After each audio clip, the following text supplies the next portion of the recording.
देखो बेटा, last time ना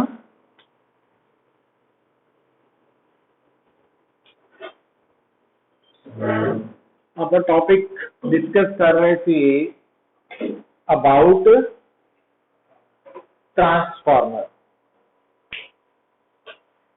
तो ट्रांसफार्मर बेसिकली बेटा की है, एक इलैक्ट्रिक डिवाइस है जो कि आल्टरनेटिंग करंट या आल्टरनेटिंग वोल्टेज नो चेंज करन दे काम आंदा है। ठीक है, जो ट्रांसफार्मर है ना वो आल्टरनेटिंग करंट या आल्टरनेटिंग वोल्टेज नो चेंज करन दे काम आंदा वा। और आपां देखिया सीगा जेड़ा ट्रांसफार्मर डिवाइस है वो लो आल्टरनेटिंग वोल्टेज नु हाई आल्टरनेटिंग वोल्टेज च कन्वर्ट करन दे भी काम आंदा ते हाई नु लो च भी।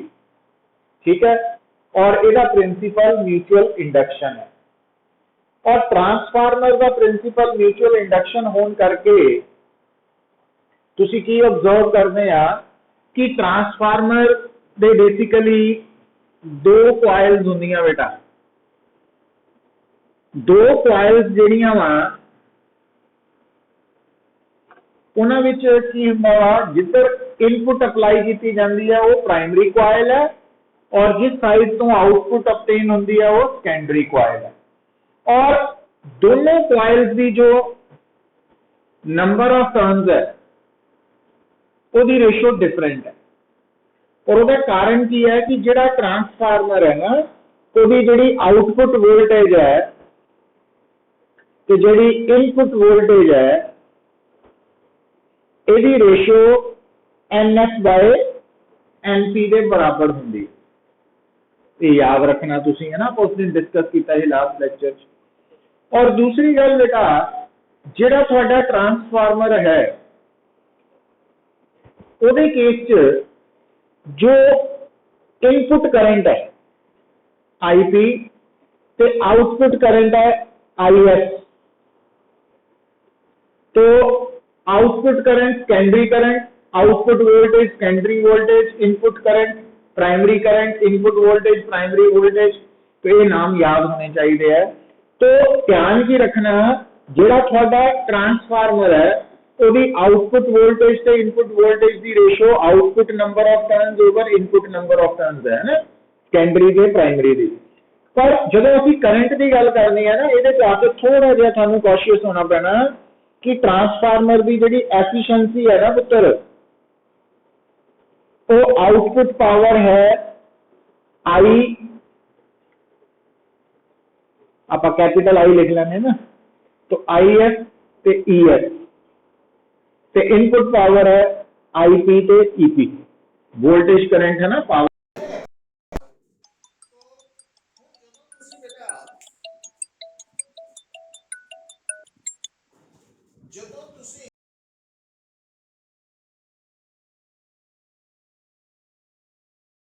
निकालनी है हमेशा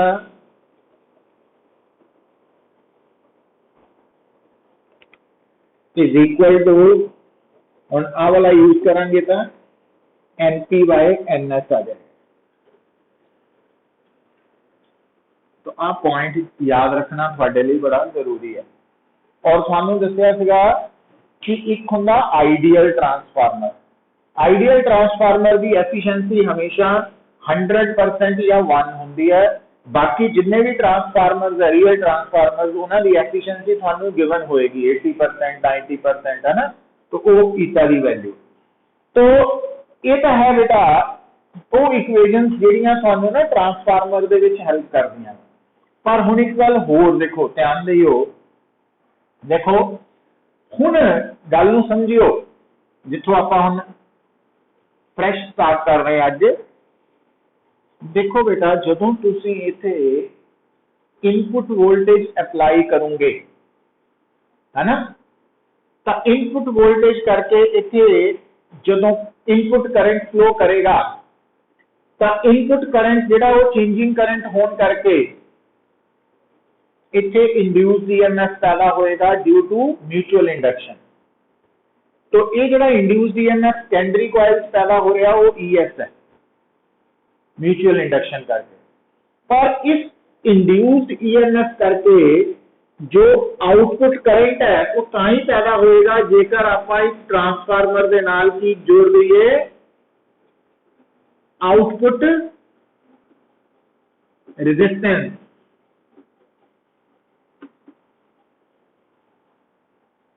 क्योंकि जे सर्किट क्लोज होएगा तां ही करंट आएगा ना। हुण इत्थे आर नॉट का मतलब की है आउटपुट रेजिस्टेंस।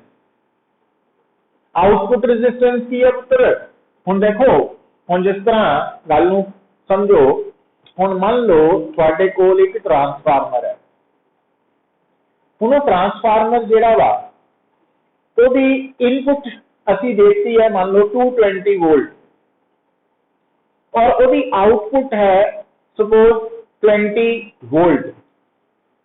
तो इसका मतलब है किहड़ा ट्रांसफार्मर है, स्टेप डाउन ट्रांसफार्मर है जिहड़ा कि वोल्टेज नूं घटा रहा। हुण ये जिहड़ी 20 वोल्ट आउटपुट है इहदे नाल आपां मान लो कोई छोटा डिवाइस ऑपरेट करवा रहे हैं कि साडे कोल एक डिवाइस है ना जिहड़ा 20 वोल्ट एसी ते ऑपरेट हुंदा वा। तो जबकि सानू पता भी साडे घर जिहड़ी सप्लाई आ रही है वो तो 220 वोल्ट की है। इसका मतलब असीं एक ट्रांसफार्मर परचेज किया जिहदी इनपुट 220 वोल्ट देण ते आउटपुट 20 वोल्ट बनेगी, है ना। इट मीनस आपां किहड़ा ट्रांसफार्मर परचेज करांगे मार्केट चों, गल नूं सुणियो इथों भी आ है 20 और आ है 220। तो कितनी आ गई रेशो 1/11। मतलब वो ट्रांसफार्मर जिहदी प्राइमरी टर्न्स सेकेंडरी नालों 11 टाइम्स ज्यादा हो। समझ आई है ना गल। और ये गल भी याद रख लो बेटा, आउटपुट टर्न्स ते इनपुट टर्न्स की रेशियो नूं ना के जी है ट्रांसफॉर्मेशन रेशियो कह देंगे असीं। तो एक नवी टर्म आपां इंट्रोड्यूस की ट्रांसफार्मर दे नाल एक टर्म लिखी हुई है ट्रांसफॉर्मेशन रेशियो। ट्रांसफॉर्मेशन रेशियो दा सिंबल के है और वो किहदे बराबर है, ट्रांसफार्मर दे विच सेकेंडरी कॉइल दियां टोटल नंबर ऑफ टर्न्स ते प्राइमरी कॉइल दियां टोटल नंबर ऑफ टर्न्स दी रेशियो दे बराबर ट्रांसफॉर्मेशन रेशियो। ये याद रख लेना।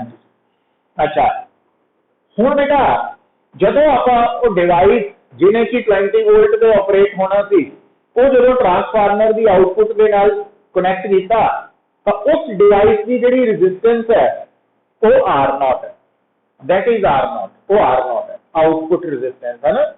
अच्छा हुण गल नूं समझो, हुण तुहानूं पता वा कि रजिस्टर के अक्रॉस जिहड़ी वोल्टेज है ईएस ते रजिस्टर दे कनैक्ट करन ते आउटपुट करंट है IS.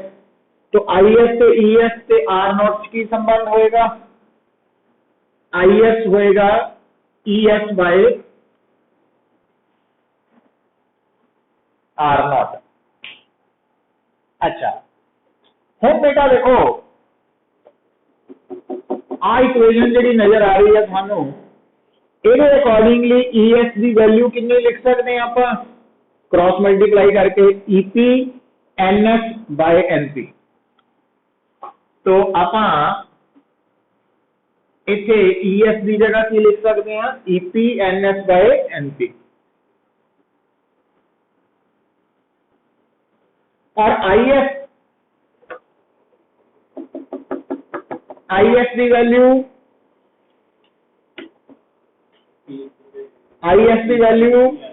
Eta IP NP bye NS, eta IP NP bye NS. ठीक है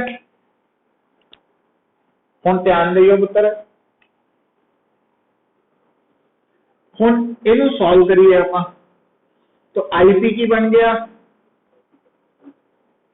व्हाट इज आईपी, ईपी। हुण आ जिहड़ी टर्म है ये नीचे आके उल्ट हो जानी है ना, तो N S square by N P square. या इनू इदा भी लिख सकते हैं, इनू मैं नीचे ले आना, आ जी टर्म है इनू आप इदा लिख सकते हैं EP over R not N P by N S, इदा भी लिख सकते हैं। ध्यान दो एक ऊपर सी ना, नहीं तो एन एस उपर होना सी एन पी नीचे होना सी, आप एन एस होर थले ले आना। तो हुण इनू क्रॉस मल्टीप्लाई करो, eta R not N P by N S दा स्क्वायर, ठीक है। हुण थोड़ा जिहा ध्यान नाल गल नूं समझिओ पुत्तर, आ की आउटपुट करंट ते आ की है output voltage over output resistance, ते अगर आ है इनपुट करंट ते आ है input voltage over input resistance, है ना। Output current output voltage over output resistance, input current input voltage over input resistance. तो आर आई की हो गया ईटा आर नॉट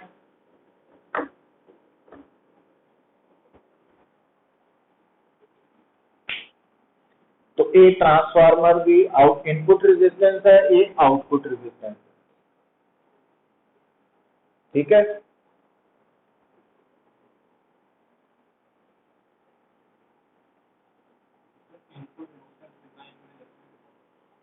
अब फार्मूला नजर आ रहा है, आप किहड़ा करंट है इनपुट करंट ते इनपुट वोल्टेज, ते इनपुट करंट की होंदा input voltage over input resistance, तो इसका मतलब आ टर्म इनपुट रेजिस्टेंस के बराबर, तो इनपुट रेजिस्टेंस ऑफ ट्रांसफार्मर है ना। हुण बेसिकली पुत्र हुण इत्थे मैं एक गल इंट्रोड्यूस करनी है, पर उस तो पहला एक लाइन होर देख लो, जदों आपां ट्रांसफार्मर की गल कर रहे हैं तो ट्रांसफार्मर च थानू ये तो पता होना चाहिए कि ट्रांसफार्मर सिर्फ अल्टरनेटिंग वोल्टेज या अल्टरनेटिंग करंट नू ही चेंज करता वा, पर तो ट्रांसफार्मर अल्टरनेटिंग वोल्टेज या अल्टरनेटिंग करंट की वैल्यू नू चेंज करता, उन्हां दी फ्रीक्वेंसी नू नहीं चेंज करता। मीनस ट्रांसफार्मर की जिहड़ी इनपुट वोल्टेज है ते ट्रांसफार्मर की जिहड़ी आउटपुट वोल्टेज है, दोनों की फ्रीक्वेंसी सेम रहनी है। तो फ्रीक्वेंसी ऑफ अप्लाइड वोल्टेज या करंट नू चेंज नहीं करता ट्रांसफार्मर, सिर्फ वोल्टेज की वैल्यू नू चेंज करता है ना, उहदी पीक वैल्यू नू कह लो या आरएमएस वैल्यू नू चेंज करता वा। तो ये फर्क दिमाग च रखना ना, ये पॉइंट छोटे छोटे है, तो एक एक लाइन जिहड़ी है वो थानू याद होनी चाहिए है।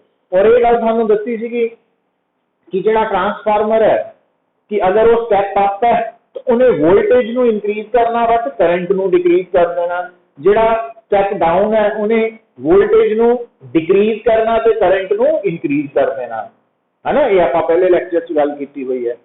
तो हुण आ जिहड़ा पॉइंट है ना, ये बड़ा इंपॉर्टेंट पॉइंट है कि अगर ट्रांसफार्मर की आउटपुट रेजिस्टेंस आर नॉट है तो इनपुट रेजिस्टेंस आर आई होएगी।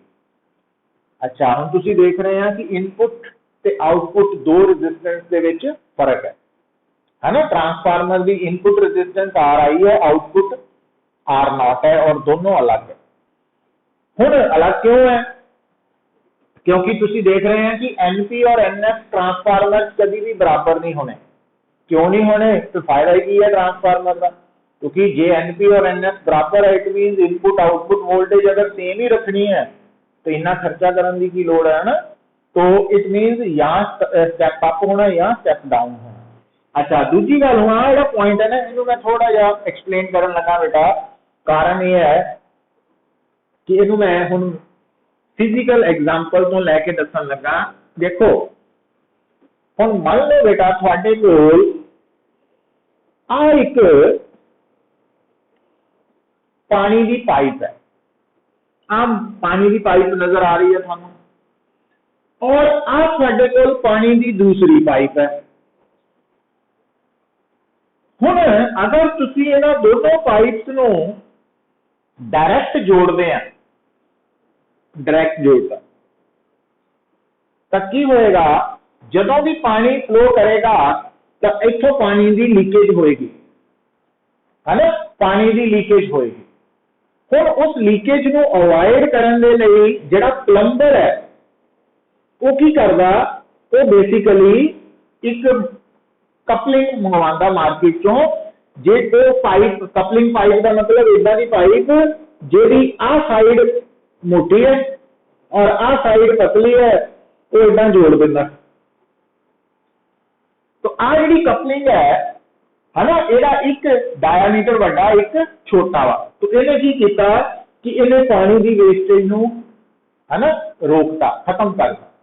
तो ये कपलिंग जी है ये दो अलग साइज की पाइप नूं जोड़न लई यूज की गई। ये आपां पानी की एग्जाम्पल लैके समझिया मकैनिक्स की। हुण इसी तरह बेटा हुंदा की है कि जिहड़ा हुण गल नूं सुनो, हुण मान लो आ एक डिवाइस है, यदि रेजिस्टेंस है सपोज, यदि रेजिस्टेंस है सपोज RI, ते आ जिहड़ा डिवाइस है यदि रेजिस्टेंस है R0। जे आपां इन्हां नूं डायरैक्टली जोड़ देंगे, नो डाउट करंट फ्लो करेगा, नो डाउट जी पावर यदि है वो ये को पहुंचेगी, पर जिदा पाइप च नहीं देखा सीगा भी डायामीटर च फर्क होने करके कुछ लॉस होएगा। तो इस करके अगर आ डिवाइस RI है और आ डिवाइस R0 है, तो दोनों की रेजिस्टेंस च अगर फर्क है और उन्होंने डायरैक्टली जोड़ दिता जाए, तो इस डिवाइस की जी पावर है वो ये पहुंचेगी तो सही, पर कुछ लॉस हो जाएगा। तो अगर आप चाहते हैं कि वो लॉस ना होए, तो उसके लिए की करना पैना, कपलिंग जोड़नी पैनी की ट्रांसफार्मर। तो ट्रांसफार्मर जोड़ना पैना इसे। तो आ ट्रांसफार्मर है, हुण ट्रांसफार्मर केड़ा जोड़ना है, जिस ट्रांसफार्मर की इनपुट रेजिस्टेंस कितनी है RI ते आउटपुट कितनी है R0। तो हुण इत्थे जिहड़ा ट्रांसफार्मर है वो केड़ा रोल प्ले कर रहा है, कपलिंग का रोल प्ले कर रहा है। इनू असीं कह दिंदे आ इंपीडेंस कपलिंग। मतलब एक तो ट्रांसफार्मर जिहड़ा वा वोल्टेज नू इंक्रीज करदा, डिक्रीज करदा, करंट नू चेंज करदा। दूसरा आपां कीता जी ना पावर ट्रांसमिशन च यूज हुंदा। दूसरा ये ट्रांसफार्मर की जिहड़ी इंपॉर्टेंट एप्लीकेशन है इंपीडेंस कपलिंग या इंपीडेंस मैचिंग। इंपीडेंस मैचिंग च यूज किया जाता।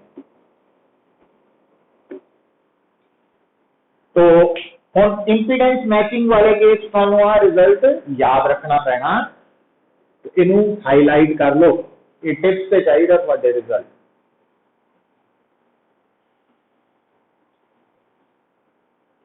अच्छा हुण बेटा इत्थे असीं ये मन के चल रहे हैं लिसन कि जिहड़ा साडा ट्रांसफार्मर है ना, इत्थे असीं जदों एक्चुअली असीं सारी डिस्कशन आइडियल ट्रांसफार्मर नाल ही करते हैं मेनली।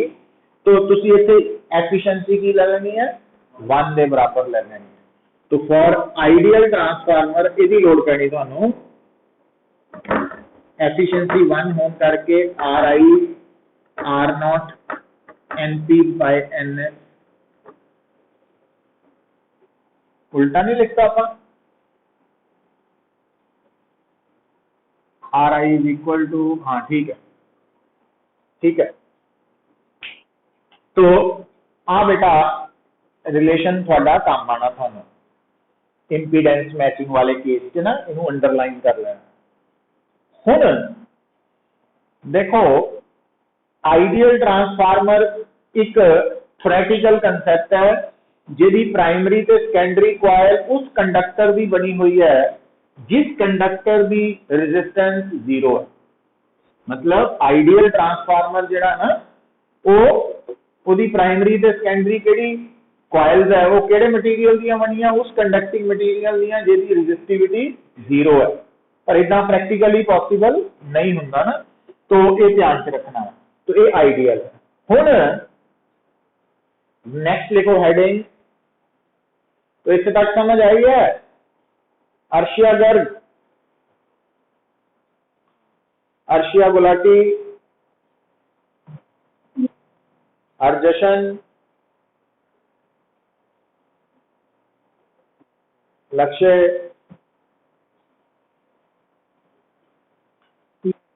तमुघन, मोहनदीप,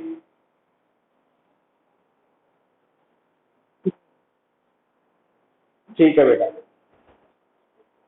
हुण लिखो इहदा last part, energy losses in transformer. याद ही रखने तुसी। देखो मतलब जिहड़ा तां आइडियल ट्रांसफार्मर है ਉਹਦੇ ਚ ਤਾਂ ਅਸੀਂ ਇਹ ਮੰਨ ਕੇ ਚੱਲਦੇ ਆ ਨਾ ਕੋਈ ਵੀ ਕਿਸੇ ਵੀ ਤਰ੍ਹਾਂ ਦਾ એનર્ਜੀ ਲਾਸ ਨਹੀਂ ਹੋ ਰਿਹਾ, ਪਰ ਜਿਹੜਾ ਰੀਅਲ ਟਰਾਂਸਫਾਰਮਰ ਹੈ ਉਹਦੇ ਚ ਅਲੱਗ-ਅਲੱਗ ਤਰ੍ਹਾਂ ਦੇ એનર્ਜੀ ਲਾਸਸ ਹੋ ਰਹੇ ਆ। ਉਹਨਾਂ ਵਿੱਚੋਂ ਨਾਮ ਲਿਖ ਲਓ। ਨੰਬਰ 1 ਇੱਕ ਤਾਂ ਹੈ ਆਇਰਨ ਲਾਸ, दूजा है पहला नाम लिख लो फिर डिस्कस कर रहे हैं, कॉपर लॉस। तीसरा लिखो फ्लक्स लीकेज। चौथा लिखो हिस्टेरेसिस लॉस, हिस्टेरेसिस लॉस। और फिफ्थ लिखो मैग्नेटोस्ट्रिक्शन, मैग्नेटोस्ट्रिक्शन STRICTION स्ट्रिक्शन। ਹੁਣ ਇਹ ਜਿਹੜੇ ਲੌਸਿਸ ਹੈ ਇਹ ਟਰਾਂਸਫਾਰਮਰ ਦੇ ਕਾਰਨ ਬਣਦੇ ਆ ਕਿ ਉਹਦੀ ਐਫੀਸ਼ੀਐਂਸੀ 100% ਤੋਂ ਘੱਟ ਹੁੰਦੀ ਹੈ। ਹੁਣ ਇਹ ਲੌਸਿਸ ਆਏ ਕਿੱਥੋਂ ਆਏ ਹਨ? ਹੁਣ ਜਿੱਦਾਂ ਇਹਦੇ ਵਿੱਚ ਬੇਟਾ ਇੱਕ ਦੇਖੋ ਕਾਪਰ ਲੌਸ ਹੈ। ਪਹਿਲਾਂ ਆਪਾਂ ਕਾਪਰ ਲੌਸ ਦੀ ਗੱਲ ਕਰ ਲਈਏ ਪਹਿਲੇ ਨੰਬਰ ਤੇ। ਐਕਚੁਅਲੀ ਧਿਆਨ ਦਿਓ ਪੁੱਤਰ, ਤੁਹਾਡਾ ਜਿਹੜਾ ਟਰਾਂਸਫਾਰਮਰ ਹੈ ਉਹਦੀਆਂ ਜਿਹੜੀਆਂ ਦੋ ਕੋਇਲਸ ਆ ਮੇਨਲੀ ਕਾਹਦੀਆਂ ਬਣੀਆਂ ਹੁੰਦੀਆਂ? ਕਾਪਰ ਵਾਇਰਸ ਤੋਂ। ਤੇ ਕਾਪਰ ਵਾਇਰ ਹੋਣ ਕਰਕੇ ਪ੍ਰਾਇਮਰੀ ਕੋਇਲ ਦੀ ਵੀ ਆਪਣੀ ਰੈਜ਼ਿਸਟੈਂਸ ਹੋਏਗੀ, ਸੈਕੰਡਰੀ ਦੀ ਵੀ ਰੈਜ਼ਿਸਟੈਂਸ ਹੋਏਗੀ। ਤੇ ਹੁਣ ਜਦੋਂ ਇਹਨਾਂ ਵਿੱਚ ਕਰੰਟ ਫਲੋ ਕਰੇਗਾ ਤਾਂ ਜਿਹੜੀ ਵੀ ਵਾਇਰ ਹੈ, ਸਰਕਟ ਹੈ, ਜਿਹਦੀ ਰੈਜ਼ਿਸਟੈਂਸ ਹੈ ਉਹਦੇ ਚ ਜਦੋਂ ਵੀ ਕਰੰਟ ਨੇ ਫਲੋ ਹੋਣਾ ਤਾਂ ਕੁਝ ਇਲੈਕਟ੍ਰਿਕ એનર્ਜੀ ਹੀਟ ਦੀ ਫਾਰਮ ਚ ਕਨਵਰਟ ਹੋਣੀ ਹੈ। तो ये जरा हीट की फॉर्म कन्वर्ट हो रही एनर्जी है वो कॉपर लॉस हो गया। कॉपर लॉस की है कि energy loss in the form of heat in energy loss in the form of heat in primary secondary coils of transformer which are made of copper, है ना, जड़ियां copper दियां बनियां, इस करके इन्हू कॉपर लॉस कहता है। ये हीट लॉस ही पुत्र, तो हीट की फॉर्म से लॉस हो रहा ना। फिर दूसरी गल थानू अगर तुसी ट्रांसफार्मर वाला टॉपिक पढ़िया सी, कल दसिया सी कि असी जो ट्रांसफार्मर तैयार करते हैं है ना, उसकी कंस्ट्रक्शन करते हैं तो वो दो कॉइल्स है, प्राइमरी कॉइल ते सैकेंडरी कॉइल। हुण ये जिहड़ियां प्राइमरी और सैकेंडरी कॉइल्स है तो इन्हां दे केस च तुसी नोट कीता होएगा जदों थ्योरी पोर्शन कीता सी ਤਾਂ ਅਸੀਂ ਇਹਨਾਂ ਦੋਨੋਂ ਕੋਇਲਸ ਨੂੰ ਨਾ ਆਇਰਨ, ਸੌਫਟ ਆਇਰਨ ਕੋਰ ਦੇ ਉੱਪਰ ਵਾਉਂਡ ਕਰਦੇ ਹਾਂ, ਲਪੇਟਦੇ ਹਾਂ, ਤਾਂ ਕਿ ਮੈਗਨੈਟਿਕ ਫਲਕਸ ਪਰ ਯੂਨਿਟ ਟਰਨ ਪ੍ਰਾਇਮਰੀ ਔਰ ਸੈਕੰਡਰੀ ਦਾ ਬਰਾਬਰ ਰਹੇ। तो ਹੁਣ ਹੋਏਗਾ ਕੀ ਬੇਟਾ, ਹੁਣ ਤੁਹਾਨੂੰ ਯਾਦ ਆਣਾ ਚਾਹੀਦਾ ਕਿ ਮੰਨ ਲਓ ਅਗਰ ਇਹ ਆਇਰਨ ਰॉड है ना, कोर है, ਇਹਦੇ ਉੱਪਰ मैं तार लपेटती, हुण अगर मैं इस वायर चों करंट पास करांगा तो ये जिहड़ी तार मैं इहदे ते लपेटी है ये सोलेनाइड है, ये सोलेनाइड है। जदों सोलेनाइड चों करंट पास करता तो मैग्नेटिक फील्ड पैदा होंदा। हुण जदों इस सॉफ्ट आयरन के ऊपर मैं तार वाउंड करके उहदे चों करंट पास कीता तो उस करंट करके सोलेनाइड के अंदर मैग्नेटिक फील्ड पैदा हो गया और उस मैग्नेटिक फील्ड से सॉफ्ट आयरन रॉड लाई कर रही है। अच्छा हुण होएगा कि करंट ट्रांसफार्मर च किहड़ा पास हो रहा है? एसी करंट, जिहड़ा कि लगातार हो रहा। तो करंट दे कंटीन्यूअसली चेंज करन नाल की होएगा? करंट दे कंटीन्यूअसली चेंज करन दे नाल जिहड़ा सोलेनाइड दे अंदर मैग्नेटिक फील्ड होएगा वो भी कंटीन्यूअसली चेंज करेगा। तो इसदा मतलब इस सॉफ्ट आयरन कोर के नाल मैग्नेटिक फ्लक्स के चेंज होने नाल की पैदा होएगा? Eddy current. तो एडी करंट का मतलब अगेन हीट पैदा होएगी, पर हुण ये जिहड़ी हीट पैदा हो रही है ये कित्थे हो रही है? सॉफ्ट आयरन कोर के अंदर एडी करंट्स करके। तो इस लॉस नूं असीं आयरन लॉस कह दिंदे हां। तो ये आयरन लॉस है। तो आयरन लॉस ते कॉपर लॉस दोनों हीट लॉस हो गया। तीसरी गल बेटा फ्लक्स लीकेज। तो ये थानू दसिया ही सी कि असी पूरी कोशिश करते हैं कि ट्रांसफार्मर दे विच प्राइमरी ते सैकेंडरी कॉइल्स दे नाल जिहड़ा magnetic flux per unit turn है, एक टर्न दे नाल जुड़िया मैग्नेटिक फ्लक्स है वो बराबर होए, और उहदे लई असी सॉफ्ट आयरन कोर नू यूज करते हैं, उहदे ते प्राइमरी सैकेंडरी कॉइल्स नू वाउंड करते हैं, पर उहदे बावजूद भी कुछ लीकेज रह जाती है तो उन्होंने असी फ्लक्स लीकेज कह देंगे। और चौथा बेटा लिखा हिस्टैरिसीस लॉस। हिस्टैरिसीस लॉस की है, हुण थानू याद आना चाहिए, देखो हुण इहदे लई थर्ड यूनिट बारे आइडिया होना चाहिए कि जिहड़ा ये कोर है आयरन कोर, ये फेरोमैग्नेटिक सबस्टांस, हुण इहदे उपर जिहड़ी तार वाउंड कीती है वो सोलेनाइड है, तो जिहड़ा करंट फ्लो हो रहा अल्टरनेटिंग करंट, ਉਹਦੇ करके ਜਿਹੜਾ मैग्नेटिक फील्ड पैदा हो रहा, तो जिस तरह करंट इंक्रीज करेगा तो मैग्नेटिक फील्ड की स्ट्रेंथ भी इंक्रीज करेगी, और मैग्नेटिक फील्ड की स्ट्रेंथ इंक्रीज करने के नाल की होएगा, तो ये जिहड़ी आयरन रॉड है इसकी इंटेंसिटी ऑफ मैग्नेटाइजेशन भी इंक्रीज करेगी। और उस तो बाद जो अल्टरनेटिंग करंट डिक्रीज करेगा है ना, तो मैग्नेटिक फील्ड के डिक्रीज करने नाल इंटेंसिटी ऑफ मैग्नेटाइजेशन भी डिक्रीज करेगी। मतलब ये की बनेगा, थानू याद आना चाहिए कि जो एच और आई का ग्राफ बनाने आप तो इदा की शेप आती है ना, आ शेप होंगी है, तो जो करंट आ करंट नहीं है, ये इंटेंसिटी ऑफ मैग्नेटाइजेशन है, जो करंट में इंक्रीज होने नाल एच ने इंक्रीज करना तो आई ने भी एम ने भी इंक्रीज होना, ते नाल करंट के डिक्रीज होने नाल एच ने भी डिक्रीज करना तो आई एम ने भी डिक्रीज करना। अच्छा, और अल्टरनेटिंग करंट जो है नेगेटिव पार्ट भी है, तो जो करंट ने ऑपोजिट डायरेक्शन मूव करना तो एच की डायरेक्शन भी पिछे हो जानी है, तो मतलब आ पूरी लूप बननी है ना जी, तो ये करके हिस्टैरिसीस लॉस होना, मतलब जी थोड़ा सॉफ्ट आयरन कोर है जिहदे उत्ते प्राइमरी सैकेंडरी कॉइल्स नू वाउंड किया होया, उन्हां कॉइल्स ने अल्टरनेटिंग करंट करके बार बार मैग्नेटाइज्ड ते डीमैग्नेटाइज्ड होना, और जदों भी कोई फेरोमैग्नेटिक सबस्टांस बार बार मैग्नेटाइज्ड डीमैग्नेटाइज्ड होंदा तां एनर्जी लॉस होंदा इन द फॉर्म ऑफ हीट, है ना, और वो एनर्जी लॉस इस एरिया दे प्रोपोर्शनल होंदा ना, असीं दसदे हैं वो सारा थर्ड यूनिट पढ़िया सी, और उन्होंने हिस्टैरिसीस लॉस कहते हैं। तो हुण इसे करके देखो तुसीं नोट किया होएगा कि जिहड़ा ट्रांसफार्मर वाला केस है ये कोर सॉफ्ट आयरन का क्यों यूज किया जाता, क्योंकि तुहानूं थर्ड यूनिट दस्सिया सी ना सॉफ्ट आयरन कोर ते स्टील दोनों विचों ज्यादा एरिया किहदा सी, स्टील का ज्यादा एरिया सी, सॉफ्ट आयरन का हिस्टैरिसीस लूप का एरिया घट सी, तो इस करके सॉफ्ट आयरन कोर नूं यूज करके असीं जिहड़ा हिस्टैरिसीस लॉस है उन्होंने मिनिमाइज करते। और लास्ट है बेटा मैग्नेस फ्रिक्शन। हुण मैग्नेस फ्रिक्शन जिहड़ा इफेक्ट है ना, गल नूं सुनो, देखो और प्रैक्टिकली तुसीं कर सकते हैं, जिद्दां पुत्तर ये है साडे सामने एक ते फेरोमैग्नेटिक रॉड है ना, आयरन रॉड है, सब तो पहला इसकी लेंथ नोट कर लो। तो अगर तुसी इस आयरन रॉड की लेंथ नोट कर ली, कदों नोट की, जदों ये आयरन रॉड अनमैग्नेटाइज्ड है, अनमैग्नेटाइज्ड है। हुण की करो, इनू मैग्नेटाइज्ड कर दो। तुसी नोट पता की करोगे, जदों भी कोई फेरोमैग्नेटिक सबस्टांस या फेरोमैग्नेटिक रॉड मैग्नेटाइज्ड होंदी है तो उसकी लेंथ इनक्रीज हो जाती है, पर वो जी इंक्रीज होनी है ना लेंथ च, वो फ्रैक्शन ऑफ मिलीमीटर है, तो वो कोई मीटर च नहीं है भी अखा नाल नहीं नजर आनी।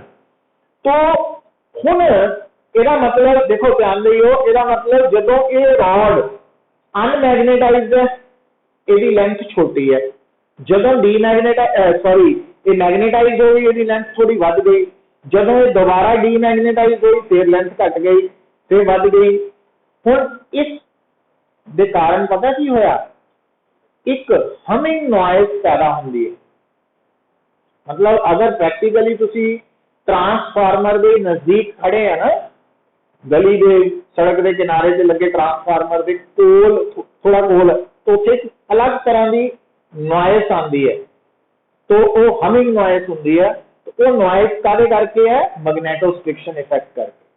पर मैग्नेटोस्ट्रिक्शन इफेक्ट इत्थे जिहड़ा वा ट्रांसफार्मर के केस च तो लॉस का कारण है, एनर्जी लॉस का कारण बन रहा। पर मैग्नेटोस्ट्रिक्शन इफेक्ट करके बेटा असी अल्ट्रासोनिक वेव्स भी पैदा करते हैं।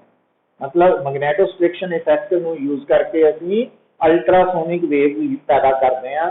ये भी नाल नोट कर सकते हैं ना, लिख सकते हैं। तो मैग्नेटोस्ट्रिक्शन और मैग्नेटोस्ट्रिक्शन च ਤੁਹਾਨੂੰ ਦੱਸਦਾ कि ਜਦੋਂ भी कोई फेरोमैग्नेटिक सबस्टांस है या रॉड है उन्हें मैग्नेटाइज होना ना, तो उसकी लेंथ बढ़ जानी है, जो डीमैग्नेटाइज होना उसकी लेंथ घट जानी। तो हुण तुसीं देखिया ही सीगा कि जिहड़ा तुहाडा ट्रांसफार्मर का कोर है तो उहदे उपर प्राइमरी ते सैकेंडरी कॉइल्स वाउंड कीतीआं होईआं ते करंट जिहड़ा एसी पास हो रहा। हुण एसी करंट जदों इंक्रीज करदा तां मैग्नेटिक फील्ड दे इंक्रीज करन दे नाल वो मैग्नेटाइज हो जाता, जो डिक्रीज करता वो डीमैग्नेटाइज हो जाती है सॉफ्ट आयरन कोर। तो जिस कारण करके मैग्नेटोस्ट्रिक्शन इफेक्ट करके हमिंग नॉइज पैदा होती है, जो कि लॉस ऑफ एनर्जी का कारण बनता है। तो जो ट्रांसफार्मर है उसके अंदर ये डिफरेंट एनर्जी लॉसेस होंगे है ना, इनू टिक कर लो। और जिहड़ा आयरन लॉस है इनू आपां किदां मिनिमाइज करते हैं पुत्र, तुहानूं याद होएगा कि आयरन लॉस का कारण पता की है, एडी करंट्स का पैदा होना। तो एडी करंट्स नूं मिनिमाइज करने लई तुहानूं याद होएगा यूनिट नंबर 4 ਦੇ ਵਿੱਚ ही ਆਪਾਂ पढ़िया सी laminated sheet, laminated sheet, slotted sheet. Laminated slotted sheet मतलब जिहड़ा सॉफ्ट आयरन कोर है वो लैमीनेटेड स्लॉटेड फॉर्म च हुंदा ताकि एडी करंट्स घट पैदा होण ते आयरन लॉस घट हो सके, है ना। तो ये पॉइंट्स है जिहड़े तुसीं याद रख सकते हैं इन्हां दे रिलेटेड। तो ये तो सी बेटा ऑल अबाउट ट्रांसफार्मर, जिहदे बारे तुहानूं समझ होनी जरूरी है, बड़ा इंपॉर्टेंट टॉपिक है। पर क्योंकि हुण एमसीक्यूज है तो इस करके हुण इहदे बिहाफ से एमसीक्यूज क्वेश्चन आ सकते हैं।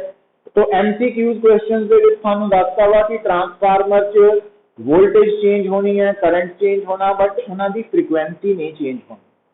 दूसरी गल, ट्रांसफार्मर आउटपुट इनपुट वोल्टेज की रेशो जी आप लिखी थी NS/NP है ना। करंट की रेशो जी लिखी थी IS/IP वो ईटा के नाल आनी है, ध्यान रखियो। और अगर आइडियल ट्रांसफार्मर है तो ईटा बन लेना। और ये तुहानूं दस्सिया होया जदों भी तुहानूं ट्रांसफार्मर के रिलेटेड कोई भी न्यूमेरिकल आंदा तां अगर उस ट्रांसफार्मर के बारे ना तो उसकी एफिशिएंसी गिवन है ना पूछी है तो वो आइडियल है और वो 100% लैके चलनी है। तो जिहड़ा रियल होएगा ट्रांसफार्मर उसकी एफिशिएंसी या दसी होएगी या पूछी जाएगी तो कुछ क्लीयर हो जाना। पर अपने वालों अननोन केस है ना उन्होंने रियल नहीं मनना। और इनपुट आउटपुट रेजिस्टेंस वाला फार्मूला भी हमेशा लिए याद कर लो, है ना, ये भी बड़े काम का होगा। तो एक सी अबाउट ट्रांसफार्मर। अगला हेडिंग लिखो पुत्र, जिहड़ा इहदा लास्ट टॉपिक है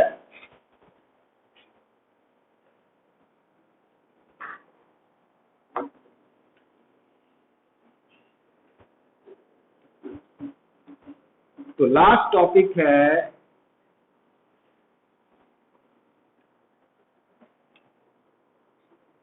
LC ऑसिलेटर।